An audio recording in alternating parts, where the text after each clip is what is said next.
brings her experience as a classroom educator to her work with the Social Institute, where she partners with K-12 schools to support student well-being and build positive, high-character school communities. She began her career as a classroom teacher and now works closely with school and district leaders to equip K-12 students, educators, and families with the skills to navigate social media, technology, and real-world challenges in healthy, responsible ways. Welcome, Jordan. And I'm Linda, your webinar facilitator. I'll be behind the scenes making sure that everything runs smoothly, as well as interacting with you in the chat. So let's get started.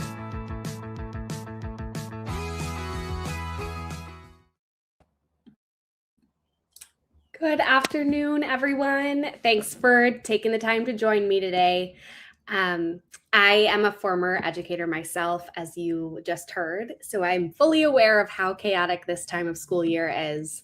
But maybe you're joining this webinar to escape the chaos. I don't know. But in any case, welcome. And I'm excited to chat a bit more with you today about resilience and technology and what it means to really lead through the ever-changing technological landscape that we're living in.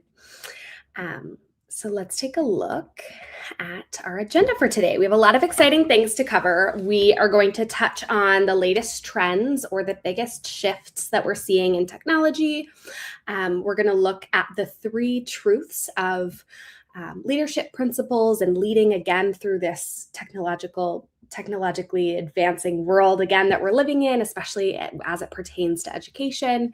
And then we'll go through a few hands-on exercises as well, as hands-on as we could be.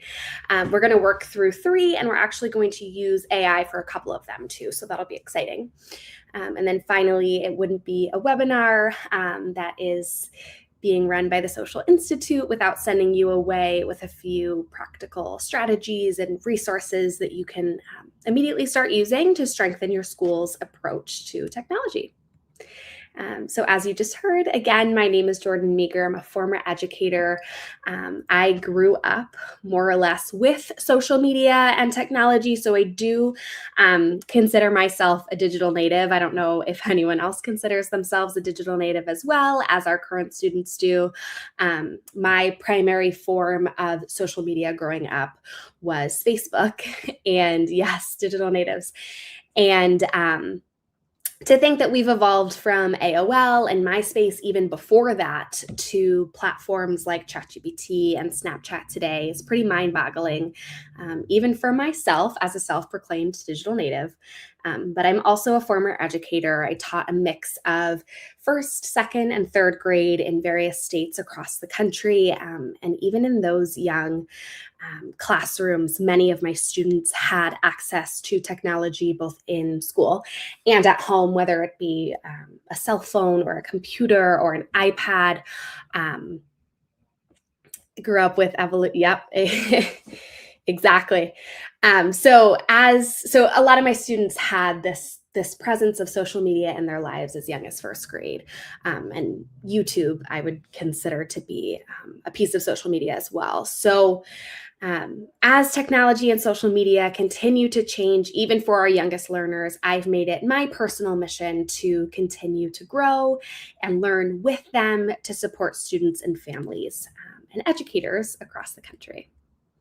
And while I will be leading our conversation today on behalf of the Social Institute, just know that everything that you'll see at our Win at Social or on our Win at Social platform was actually co-created with students around the country.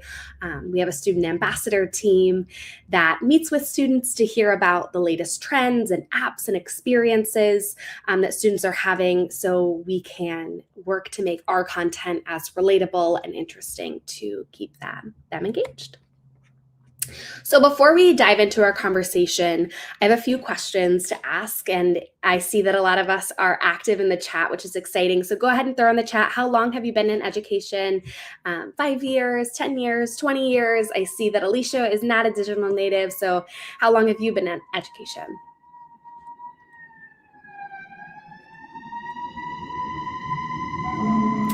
And then as we add those answers into the chat, into the chat, I want us to reflect on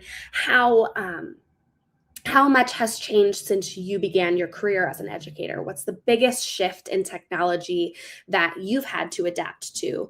I have some examples here on the screen. Maybe it's this shift to one-to-one devices. Maybe it's the rise of smartphones and social media. Maybe it was the shift that we all experienced during the pandemic. What's coming to mind for you now? 21 years, amazing. 9 years. Facebook debuted in college. 32 years, 5 years. That's awesome. Yeah, so there's such a wide range of years of experience in the classroom. What's the biggest shift in technology that you've had to adapt to?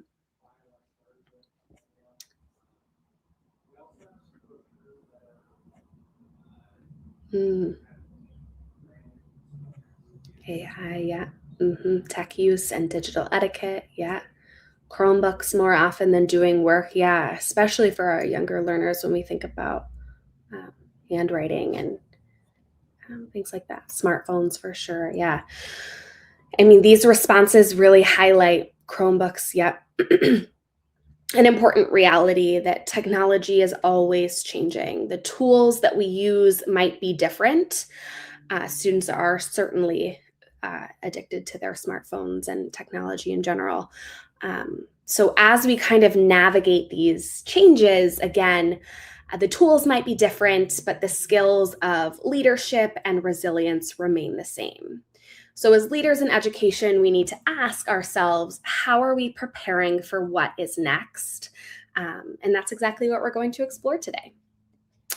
So when we're thinking about what it is that we need to be preparing for or adapting to, something that we need to stay on top of is the trends. So let's take a look at a couple. There's been a lot of changes happening in the world as of late. Teens are asking for media literacy. They want to learn the life skills of the modern day. States are starting to require that education, and we're also starting to see more specific cell phone policies as well. Most recently, Michigan joined the cell phone bans, and the Department of Labor has released an AI literacy framework as well. I'm sure none of you would have expected this, especially with the AI literacy framework even 5 years ago. But something for us to consider, regardless of our ability to keep phones out of our classrooms or out of the school, our students still need to learn the skills for using devices. They're still going to have this unbridled access to them outside of the school building.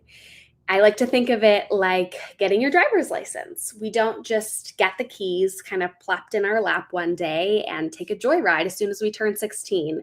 We take driver's ed. We practice driving with adults with our permits. Then we get a license, again, with restrictions. And it's the same thing with our devices. We need to be proactive and help teach our students the do's of technology. And then we realize that even then, it's not just shaping policies that are being tested.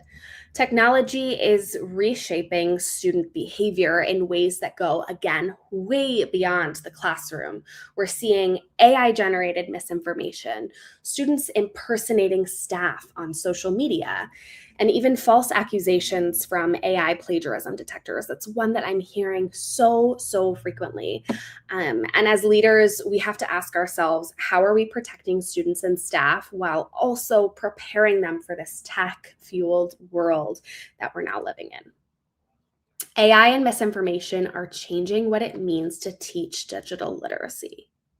Data privacy and equitable access to technology remain critical. And of course, there's this ongoing debate over phone use in classrooms. And just as we mentioned before, and instead of just reacting to these trends, we really need to be proactive and stay ahead of the curve and be proactive about these strategies that we're using to guide our students moving forward. So again, I'd love to hear from all of you. Which of these trends have you experienced the most at your school? Maybe it's phone or device distractions in the classroom, educator resistance, really common one. how families are perceiving and responding to the use of AI. Families are a really big piece that we need to make sure we're keeping in the conversation.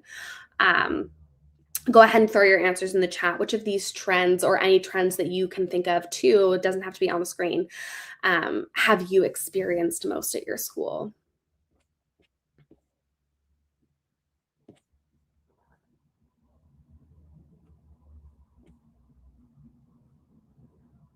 I'll give us a second to add our responses into the chat here.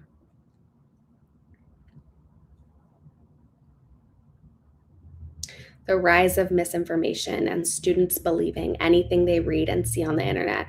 Heavy hitting, but it's true. Yeah. So no matter what these trends are that we're experiencing, and that's a really good one, Mariah, we need to keep at the forefront. How are we leading through these changes? Also, without letting it completely overwhelm us, without letting it completely consume us. The rise of misinformation. Yep. Finding valid news sources, conspiracy theories taking hold, AI and plagiarism. Yep. So let's take a look at the three truths behind resilient leadership. These are the guiding principles that can help us really stay ahead of change rather than be reactive to it. I think we can all agree rampant use of chat. I'm going back to the chat now. Rampant use of chat as a substitute for thinking. Yes. Mm-hmm. Yeah. So the first truth here is technology is not going to slow down. And I think that we all here agree with that. AI, social media, new tools are going to continue to emerge. And our question here needs to be, how are we preparing our students for a future when we can't even fully predict what it's going to be and where it's going to go? And that's really where resilience comes in, this idea of being adaptive rather than trying to craft this perfect policy that we think is going to stand the test of time. No, we need to practice zigging and zagging to be fluid with what our students are really experiencing at any point in time. And with that, we need to be having the right conversations with our students to accurately know what it is that they're experiencing. I'm sure many of you have at this point social media of some sort, but at the same time, I would wager that none of your feeds even come close to mirroring the feeds of your students, and that's probably a good thing. But at the same time, we need to be able to really uncover what it is that they're using, what it is that they're seeing, and use this to help us better understand trends. Truth two is technology is evolving, but the qualities that make a strong leader are remaining the same. Curiosity, clear decision making, listening to concerns.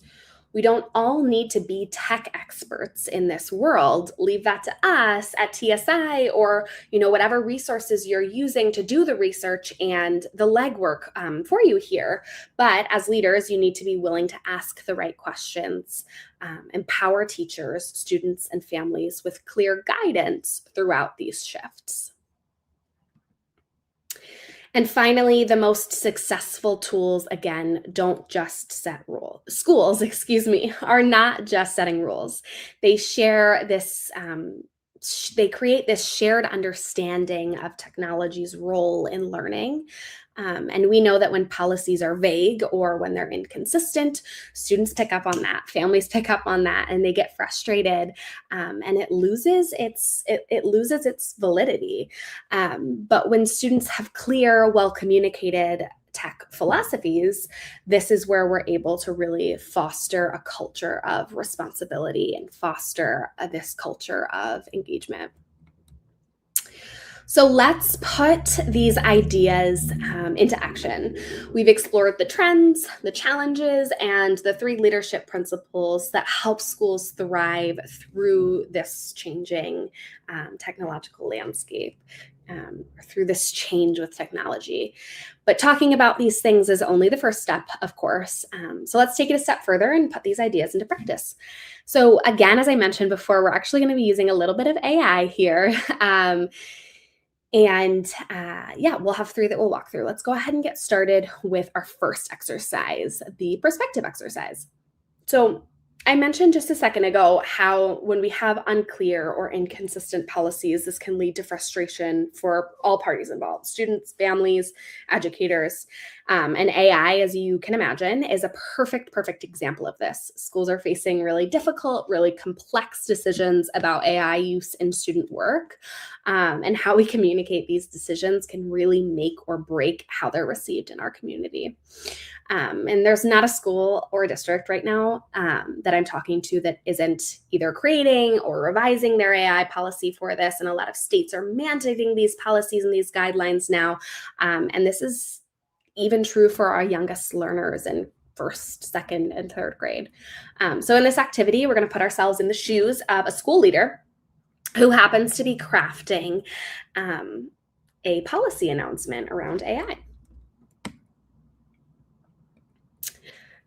So I am going to read this email. I know it's kind of small, so I'll read the key parts out loud. And then we're going to think about potential parent concerns and what changes we might want to make this message clearer and more reassuring.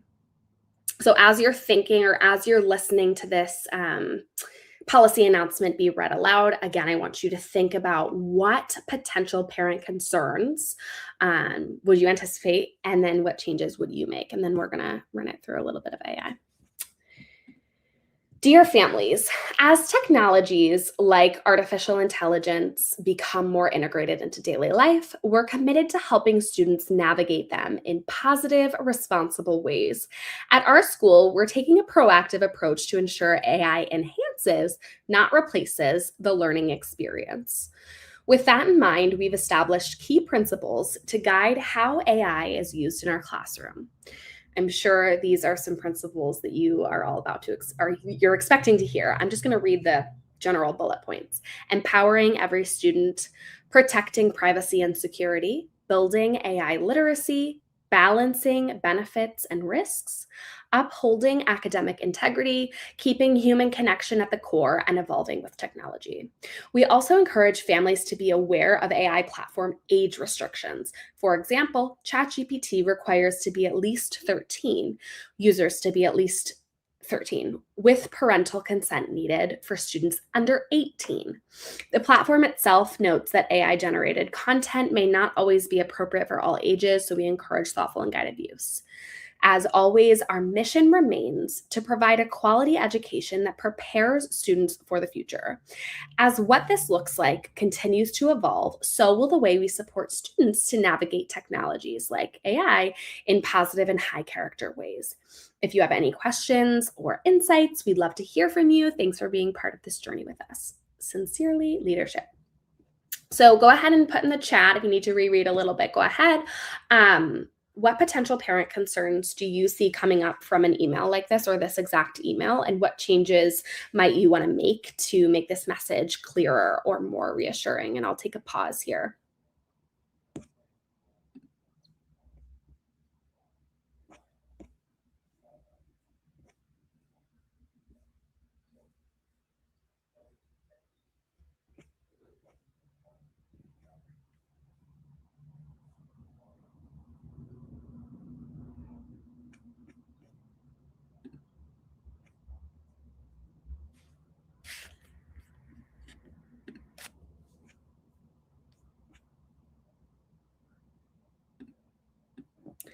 So while you're adding your answers to the chat, I am going to go ahead and walk you through how we kind of used AI to assist with this thought process. So we're going to take it a step further and practice using AI ourselves. I took this same email and I shared it with ChatGPT, and I asked it to analyze it from a parent's perspective and identify potential questions, gaps, or concerns, just as we're thinking about. And what's generated is a pretty insightful list. So here you can see me asking chat for some advice. And right away, spoiler alert, it's going to jump in with some clarity concerns.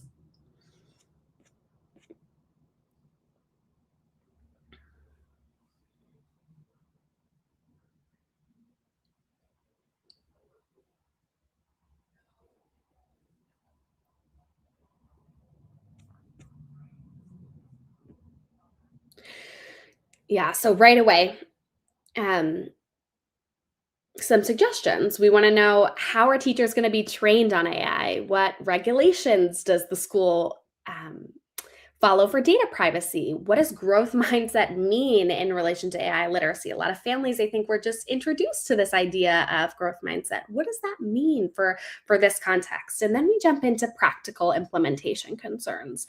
How's this going to impact grading? What AI tools will the schools use? That's a big question. What safeguards are in place for AI biases and misinformation? And then, of course, families want to know, what about parental involvement and consent? Right? What role do families have in shaping this AI policy? So, as we continue here, I'm going to I'm going to pause it here. Another piece that I want to highlight too is it flagged tone, and it flagged framing at the end there. And you can kind of see that pop up. Um, so it picked up on this lack of reassurance that's in this email that we're sending out. And we know that sometimes state policy makes these guidelines kind of inevitable, but still we need to be keeping student well-being at the forefront and kind of at the forefront of our messaging, especially when we're talking with families, and when we're talking with educators about implementing tools like this. So that's something important that I want to keep you all to keep in mind. So now we're going to ask chat to take it a step further, and how can we use these insights to rewrite the message in a way that kind of proactively takes all of these pieces that we talked about into consideration. So I'm not going to read the whole email here, but feel free to if you'd like. But this is what happens when we take these concerns into account. It becomes more transparent, more concise, and more aligned with what families need to really feel informed and involved, right? That's our end goal. And then I also want to flag here that just like we would teach our students, we don't want to copy and paste AI generated content, but we can use it in this way as sort of a thought partner to help us think through what multiple perspectives parents would have, and ensure that we're addressing those key questions, or thinking about addressing those key questions before they even arise, which can also be a time saver for us. But because when we have unclear or inconsistent tech policies, again, it can lead to this unintended consequence, these unintended, oh my goodness, unintended consequences. Moving a little too fast there.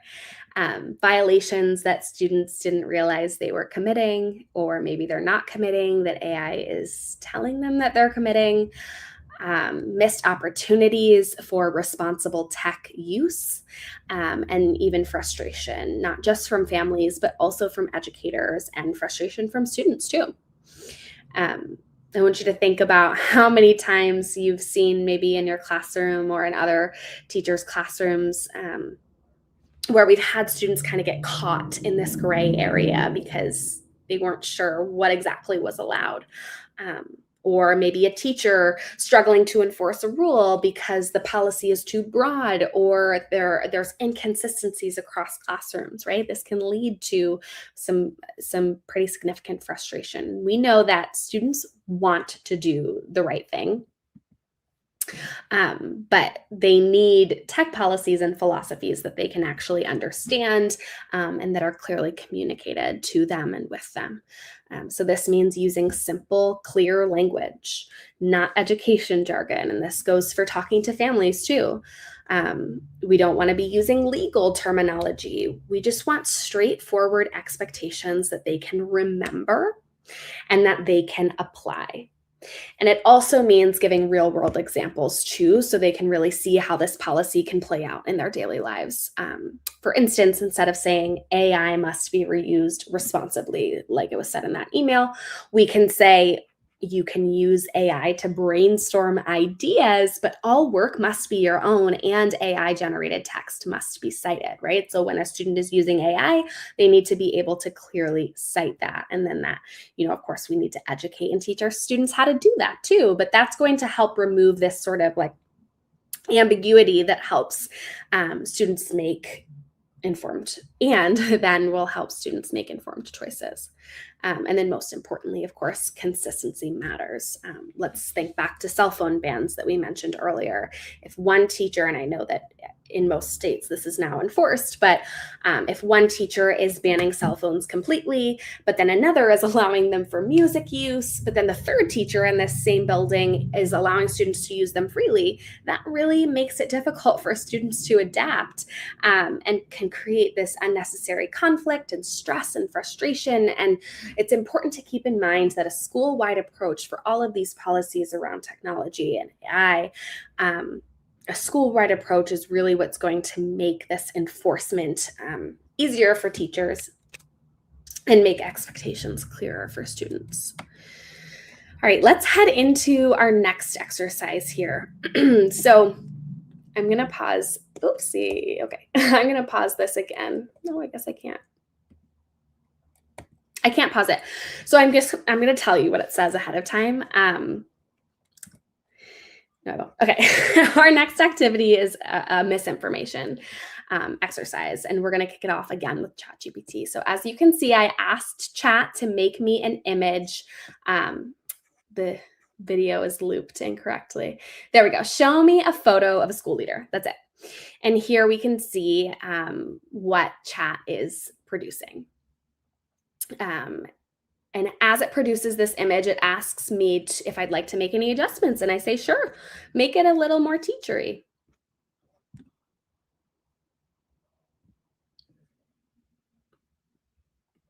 Sorry, my image isn't looping as perfectly as I wanted to, but in essence, I asked it to be a little bit more teachery. And we can see here with the image that it came up with, it's defaulted to this specific type of school leader, this specific look. And we can all form our own opinions here, but in reality, leadership in schools is incredibly diverse. Just like the students that we're serving in our schools. But AI, as you can see, is not always reflecting that reality. And AI actually has a really strong tendency to really take on these existing biases that we see within society. And with this example of a school leader photo, this might seem relatively harmless. But what it does is it really reflects a bigger issue that AI models and mirrors these existing biases that we have in our society, and it really mirrors this data that it's trained on, or it uses these biases to really train the AI platforms and the data. So again, while this particular example might just kind of get an eye roll, misinformation in schools really does have real consequences. And at this point, you've probably noticed a theme of sorts.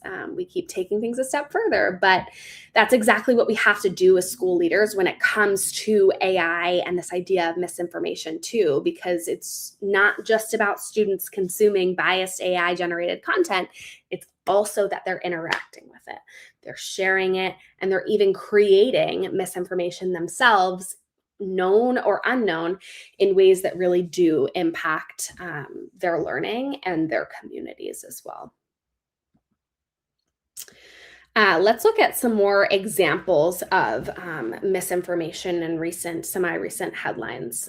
So we've seen students here on the left side of the screen fall for completely false information around major events. Good example here is the wildfires in Los Angeles. This was this was last January, but misinformation was spreading faster than actual news. Students were circulating fake evacuation orders and AI generated images of destruction that were completely fabricated. And it happened again faster than what the news was sharing. Even more concerning, some students are actively using AI to create misinformation. Again, knowingly or not, maliciously or not. This is an example of what's going on, though. But we've seen deepfake videos where students fake their own voices to get out of class. But we're also seeing AI generated videos impersonating teachers and spreading false statements, right? So this is way too easily ruining reputations. And then we have AI generated fake news and essays. Some students have been using AI to generate fake historical events or misrepresent scientific data in their assignments.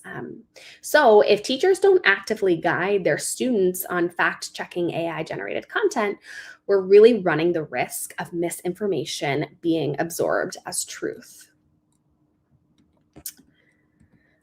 So when we think about how to combat misinformation through AI, there are two major ways that we can tackle this challenge in our schools and in our districts. We can provide teachers with professional development on AI, and we can help educators champion AI literacy with students. So we train the teachers who train the students, right? Just like the typical education loop. And what we like to say here at TSI or the Social Institute is you can't be what you can't see. So we really need to make sure we're empowering the adults in the room, teachers, families, coaches, so on and so forth, so that they can empower the students as well. All right, getting into our third exercise here before I give you all some resources to walk away with today. If you're a parent, this might look familiar to you, it might not.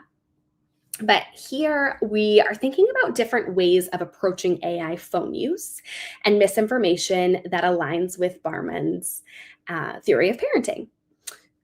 Baumann's theory of parenting.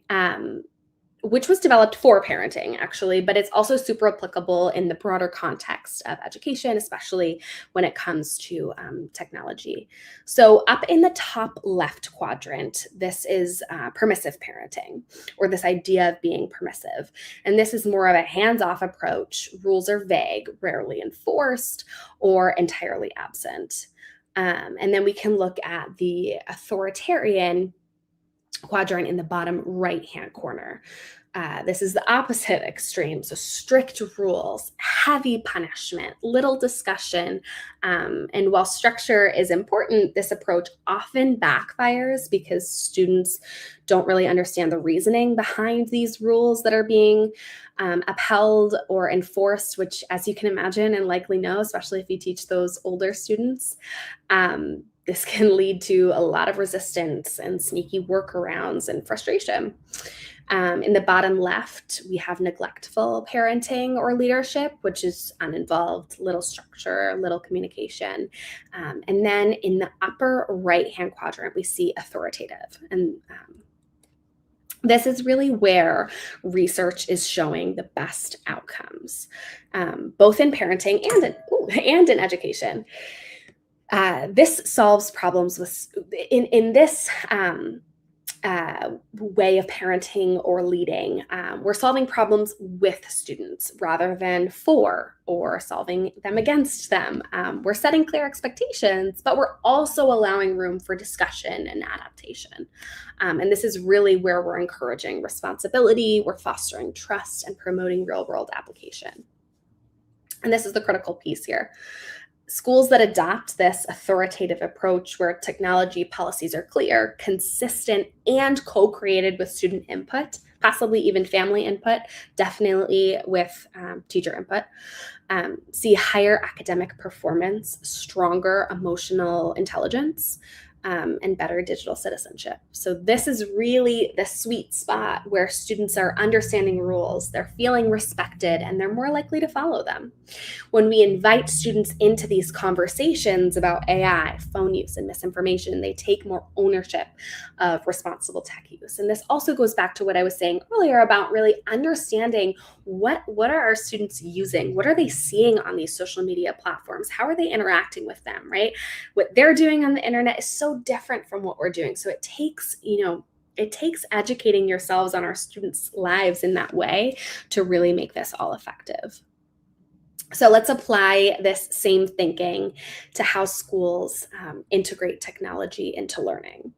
At the Social Institute, we like to think about this in terms of TSI's theory of tech integration, which looks at how schools balance regulation and learning integration when it comes to technology. So just like before, there's no one size fits all approach. Schools really land in different places based on their priorities, resources, and student needs. So in the top left quadrant here now, we have minimal tech use. And in this model, tech is minimized or not used at all for learning. Devices may be heavily restricted or banned, right? Like very little presence of technology here. And while this approach can surely reduce distractions in the school day, can also limit these learning opportunities for students where they're able to develop these essential digital literacy skills that they're going to need in college and beyond, not to mention outside of the classroom when they get home and they spend their time, their 8 hours a day on social media or on their phones or on their computers outside of the school, outside of the school building. In the top right quadrant, we have structured use. So here, technology is used primarily for learning with strict rules around non-academic use. This approach ensures that tech is purpose-driven, but if the rules are too rigid, students might miss out on learning how to use technology responsibly in real-world scenarios. And then we can go down to our bottom left where we see open use. So on the other hand, open use, minimal tech in class. Yeah, I would say that, Alicia, that's what we're hearing a lot of. And if we look in open use here, this is definitely not what you're doing, where schools allow for limited tech use for educational purposes while being more flexible on personal device policies. And while this model is going to give our students autonomy, if policies aren't clearly defined, it can create a lot of, again, inconsistencies in how tech is used across classroom. And then we have confusion and frustration and it all falls apart. And then in our lower right hand quadrant, we see integrated and open. And this is where technology is fully embedded into learning and students have structured flexibility in using tech responsibly. Schools in this quadrant focus on teaching digital literacy responsibly alongside tech integration, which is really giving students the tools to self-regulate while maintaining engagement, right? This is where we really find the most balance. So as we look at these different approaches, what are some pros and cons of each that you can think of? I'll give you a second to put, again, some answers into the chat. What are some pros and cons of each, or any that you want to comment on? And then also, which of these approaches is best representing your school's current approach? And then maybe if we want to take it a step further too, we can also answer, where would you ideally like to be, but what challenges might stand in the way? Yeah, so I see using tech minimally. It's a big part of a push to build literacy. Yeah, minimal. Students won't be able to practice and importantly make mistakes. Yes, yep. One of the safest places for students to make mistakes is right there in the classroom. And it's important, again, to have our teachers and our educators and our administrators informed and in the loop and ahead of the curve so that we can allow for this safe fail, if you want, however you want to call it, or safe mistake making. There's a structured use model at my school. I think students need to know how to navigate a computer and the internet due to the world we're living in, but shouldn't be. Awesome. That's great. Yeah. Yeah. These are great perspectives that everyone's sharing. Feel free to keep adding to the chat. I'm going to keep us rolling here too, because I know we're coming to the end and I want to get you those resources that I promised. But again, I just want to stress here that with effective tech policies, or effective tech policies are not about locking in rules forever. They're about continuously adapting to this world that is truly refusing to stand still. It's a continuous cycle. And I really like this graphic that we see here on the screen.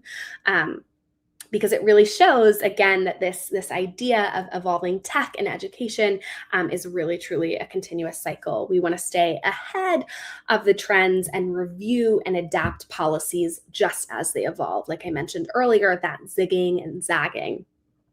And as long as we're doing that really well, we can care for our community, and we can really stay ahead and support our classrooms.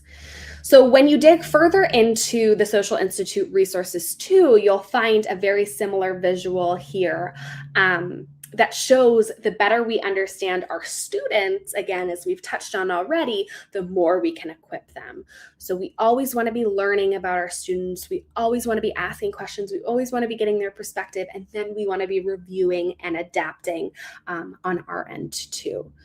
So this is really going to help us to become, again, those resilient leaders that we want to be flexible, to anticipate change, and empower students and educators to really navigate technology with confidence. The schools that thrive through change aren't just reacting to trends, they're really staying ahead of them. All right, so as we close out here, I mentioned I have some resources for you. So let's take a look before we get there at some final takeaways. Again, tech is always going to be changing. The best leaders balance innovation with practicality. And then the goal here is not to fear or ignore tech. It's to really make thoughtful decisions, embrace it, and empower to educate on it. So before I pass on those valuable resources for you, I'd love to give you an opportunity to take this post-session survey.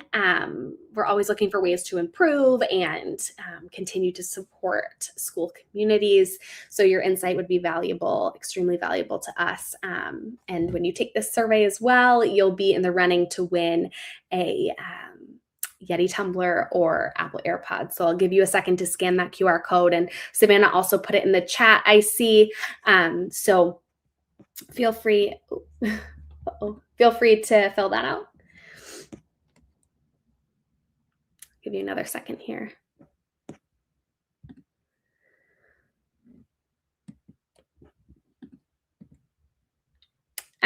And then a lot of the insights that I shared today can be found on our full report here. Again, there's a QR code that you can scan. I know Savannah will send out that link as well.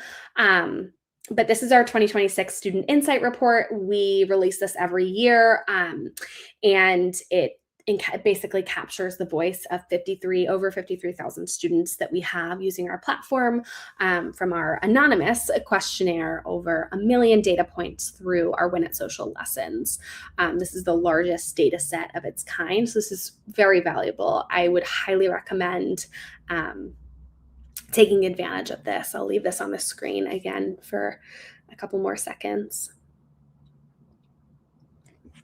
I think you might, Julie, need to, okay. I wonder if it needs to be copied and pasted.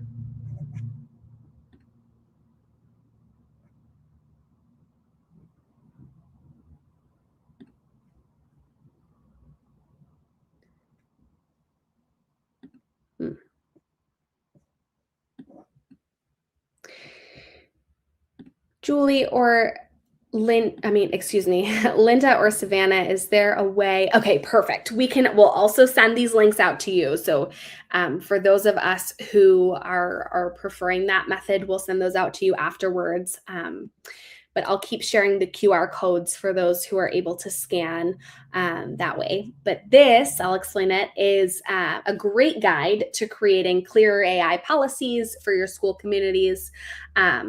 Super relevant to the conversation that we had today, of course. This is a super popular resource among schools right now. A lot of great information in here. Our data has been collected again from students and teachers. And then we also have some suggestions on our end from our board of advisors and developers that can help you to create those clear, consistent policies that we mentioned. So I'll leave that one up for a couple seconds.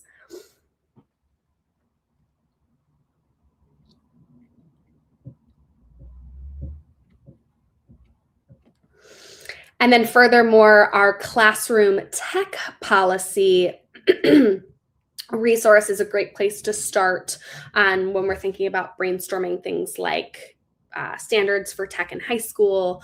Another opportunity again to involve students in the process. So that is our classroom tech policy resource. Again, the links will be sent out, which is awesome.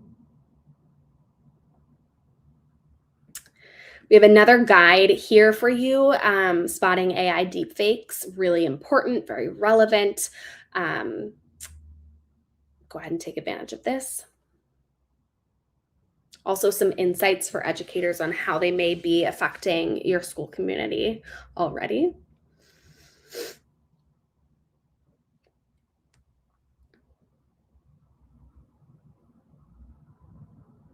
And then lastly, this is one of my favorite resources. This is our newsletter, our weekly newsletter, which we call our huddle. Once a week, we'll share trending events. We'll create discussion prompts that you all create discussion prompts you all can have educators lead with their students. It's a great way to really stay involved and up to date. Oh, there's the link. It's a really good way to stay involved and up to date with what's happening with what our students are experiencing. Again, a weekly resource, prompts, very actionable steps in there. I would highly recommend everyone take advantage of our huddle. So I'll leave that one up for a couple more seconds.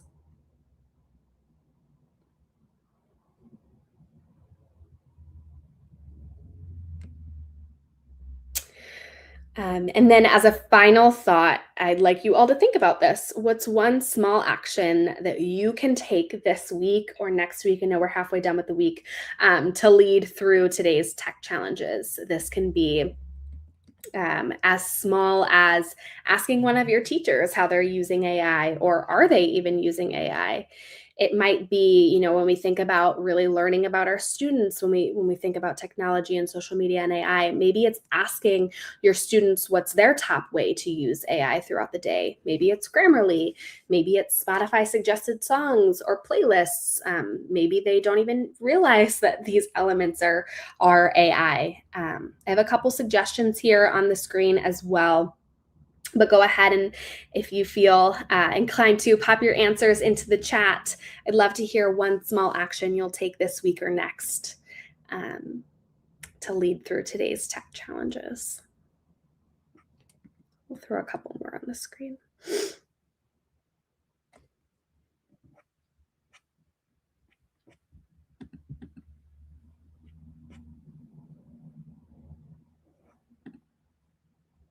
And I know Linda is sending links, which is awesome, in the chat. Thank you.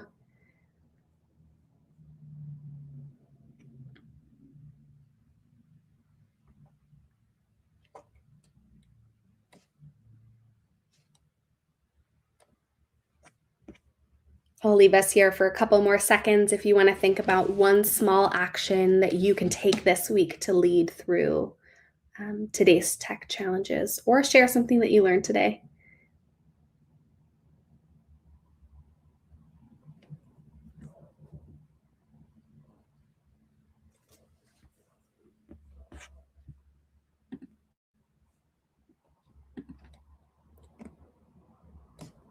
Allowing students to use their devices and also model my personal use of devices within reason in order to model proper digital etiquette. Super, super important. Thank you for sharing that.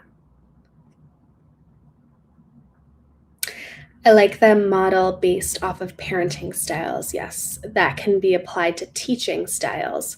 I want to apply that in my classroom, but also bring it to admin to use to work on tech policy. That's great. Feel free to share these resources with your admin too.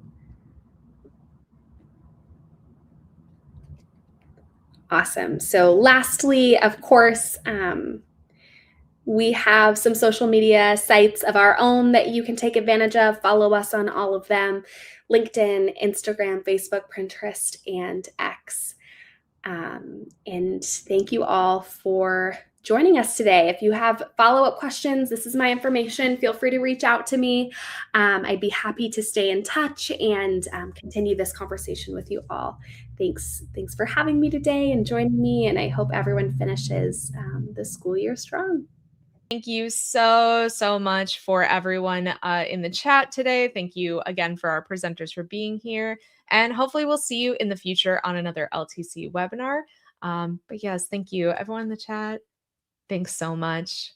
Awesome. All right. We're going to sign off for now, but we'll see you hopefully in the future. Have a great night, everyone.